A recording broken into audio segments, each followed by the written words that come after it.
আসসালামু আলাইকুম বন্ধুরা, কেমন আছেন সবাই? আজকের ভিডিওতে 2024 কোপা আমেরিকার ব্রাজিলের স্কোয়াড ব্যাপারে কথা বলবো। ব্রাজিলের স্কোয়াডে কে কে থাকবেন সম্পূর্ণ বিষয় জানতে পারবেন আজকের ভিডিওতে। তো চলুন শুরু করা যাক। প্রথমে আসা যাক গোল পোস্ট। গোল পোস্টে থাকবেন অ্যালিসন, এডারসন, তবে ওয়েভারটন চান্স নাও পেতে পারে। তবে এদিকে একটা কথা রয়েছে, সেটা হচ্ছে ম্যাচের দিক দিয়ে বা ম্যাচে অ্যালিসনের থেকে এডারসন চান্স পাওয়ার সম্ভাবনা বেশি। এরপর আছে ডিফেন্সে থাকবেন Thiago Silva, Marquinhos, Eder Militao, তার সাথে থাকবেন অ্যালেক্স ট্যালেক্স, দানিলো। এরপর রয়েছে মিডফিল্ডারের দায়িত্বে থাকবেন লুকাস পাকুয়েতা ও ক্যাসমিরো, তার সাথে থাকতে পারেন ফ্রেড, তার সাথে অ্যালেক্সান্দ্রো, এরা থাকতে পারেন।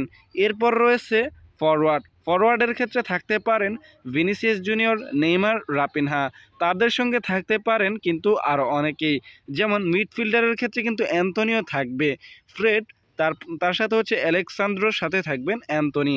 এরপর বিনির জায়গায় কিন্তু থাকতে পারেন রদ্রিগো এবং হচ্ছে অ্যাটাকিংয়ে থাকবেন রিচার্লিসন। বন্ধুরা, এই স্কোয়াড নিয়ে যেতে পারে ব্রাজিল 2024 কোপা আমেরিকাতে।